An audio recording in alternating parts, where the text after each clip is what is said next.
anak-anak, kita jumpa lagi dalam materi pelajaran gelombang. Berikut ini Ibu akan menjelaskan pengertian dan contoh soalnya. Gelombang dalam kehidupan sehari-hari kalian sudah kenal, misalnya gelombang dari gempa bumi. Kemudian kita menyentuhkan tangan ke air, maka akan timbul gelombang air. Atau ada ilustrasi seperti ini ya, ketika didengarkan musik ke telinga kita. Nah, terus ada lagi dua orang anak sedang menggerakkan tali ke atas dan ke bawah. Kemudian, ini ombak laut. Nah, ini biasa kita tahu ini gelombang. Dalam kehidupan sehari-hari itu akan kita bahas apa dan bagaimananya. Pengertian gelombang dulu. Pengertian gelombang adalah getaran yang merambat dengan memindahkan energi, tetapi medium perantaranya tidak ikut berpindah. Artinya gelombang tersebut dapat melakukan kerja atau usaha karena ada energi di situ. Tetapi medium dari perantara tidak ikut berpindah, hanya bergerak naik. Gelombang berdasarkan arah rambat dibagi dua, yaitu gelombang transversal dan gelombang longitudinal. Nah, kalau berdasarkan medium rambatannya dibagi menjadi dua juga, gelombang mekanik dan gelombang elektromagnetik. Gelombang transversal, gelombang yang arah rambatnya tegak lurus dengan arah getar. Jadi misalnya arah rambatnya ke depan, ke arah kanan, tetapi arah getarnya ke atas dan ke bawah. Sedangkan gelombang longitudinal, gelombang yang arah rambatnya sejajar dengan arah getar. Jadi tidak ada gerakan naik dan turun, melainkan sama-sama menuju ke arah kanan. Gelombang mekanik, gelombang yang merambat memerlukan medium. Gelombang elektromagnetik, gelombang yang merambat tanpa medium. Contoh gelombang transversal, seperti tadi ada gambar gelombang air, gelombang tali, gelombang listrik. Sedangkan contoh gelombang longitudinal adalah gelombang bunyi, gelombang mekanik adalah gelombang yang membutuhkan medium, yaitu gelombang air, mediumnya air, gelombang tali, mediumnya tali, gelombang bunyi, mediumnya udara. Kemudian gelombang listrik tanpa memerlukan medium, termasuk di sini juga gelombang cahaya dan gelombang televisi atau radio. Nah, ini gempa bumi ini termasuk gelombang ya transversal, betul. Kemudian air termasuk gelombang transversal juga karena nanti ada naik dan turunnya. Kemudian ini gelombang bunyi. Nah, di sini nanti ada kita kenal rapatan dan regangan dari partikel-partikel udara, maka dia termasuk gelombang longitudinal. Nah, ini gambarnya seperti ini, gelombang betul transversal. Yang ini cahaya gelombang ya, transversal juga. Lalu ini per atau pegas ya. Ini pegas mainan yang bisa digerakkan maju mundur sehingga menunjukkan rapatan dan regangan. Ini disebut sebagai gelombang ya longitudinal.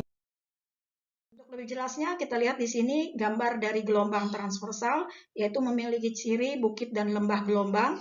Nah, ini kelihatan garis ungu ini adalah satu gelombang dari puncak ke puncak atau dari dasar lembah sampai dasar lembah. Nah, yang dibulatkan merah ini dari A sampai E, satu bukit dan satu lembah, itu adalah satu gelombang. Ya. Kemudian kita untuk latihan, mari kita coba tes. Kalau gambarnya seperti ini hanya bukit saja, berarti berapa gelombang? Ya, betul, setengah gelombang. Kalau gambarnya seperti ini, berapa gelombang? Seperempat gelombang. Lalu kalau gambarnya seperti ini? Ya, betul, setengah gelombang. Kalau gambarnya seperti ini? Ya, satu gelombang. Jadi gelombang yang dilambangkan dengan lambda, ini artinya panjang gelombang, yaitu jarak tempuh gelombang. Kalau kita lihat gambar yang keempat, ini adalah seperempat gelombang. Ditambah paling ujungnya seperempat gelombang, seperempat tambah seperempat itu setengah gelombang, tambah yang bawah setengah gelombang, maka total menjadi satu gelombang. Dan lagi, mengenal gelombang longitudinal, di sini ciri khasnya ada regangan dan ada rapatan. Jadi di sini kita lihat garis merah, tengah-tengah regangan sampai tengah-tengah regangan itu satu gelombang. Garis yang ungu, tengah-tengah rapatan sampai tengah-tengah rapatan satu gelombang. Atau jarak satu regangan tambah satu rapatan itu juga disebut satu gelombang. Nah, di sini lambangnya lambda atau panjang gelombang. Lihat di sini arah rambatnya sejajar dengan arah getar. Arah getarnya ke kanan, gelombangnya juga merambat ke kanan. Kita latihan lagi ini untuk gelombang longitudinal yang diberi tanda silang tidak termasuk, maka yang ditanya di sini yang warna biru berapa gelombang? Ya, betul, setengah gelombang. Lalu ini dicoret sedikit ya separuhnya, maka ini menjadi berapa gelombang? Ya, betul, seperempat gelombang. Lalu yang ini regangan saja setengah gelombang. Maka kalau ditandai dengan garis yang 2 ini menjadi berapa gelombang? Ya, betul, 1 gelombang. Gelombang longitudinal memiliki ciri terdapat rapatan dan regangan. Kalau di renggang, rapat, renggang.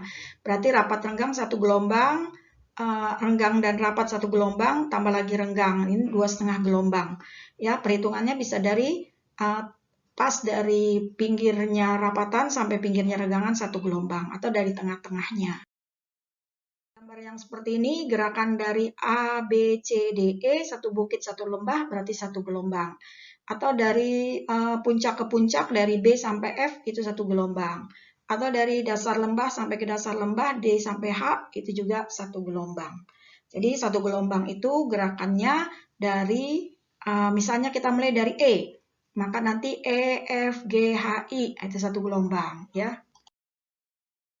Besaran yang dimiliki gelombang, kita telah mengenal besaran yang dimiliki getaran, sekarang gelombang. Pada gelombang terdapat panjang gelombang, periode, cepat rambat gelombang, dan amplitudo. Nah, di sini yang membedakannya adalah dari adanya cepat rambat gelombang. Karena gelombang itu tadi getaran yang merambat, maka dia ada cepat rambatnya. Panjang gelombang adalah jarak 1 gelombang penuh, periode, waktu untuk menempuh 1 gelombang penuh, sedangkan cepat rambat adalah hasil bagi dari jarak tempuh dengan periode. Amplitudo adalah jarak terjauh dari titik keseimbangan gelombang, ya, jadi simpangan terjauhnya. Ini rumus yang dipakai apabila cepat rambat sama dengan lambda dikali frekuensi, maka kita bisa ubah menjadi segitiga seperti ini. Tinggal kalian tutup saja bagian mana yang mau ditanyakan. Atau kita rubah karena frekuensi itu sama dengan 1 dibagi periode, maka bisa dirubah rumusnya menjadi lambda sama dengan T dikali V. Nah, dasar secara umum, jarak tempuh gelombang itu juga bisa digunakan rumus jarak benda ketika bergerak, yaitu S sama dengan V.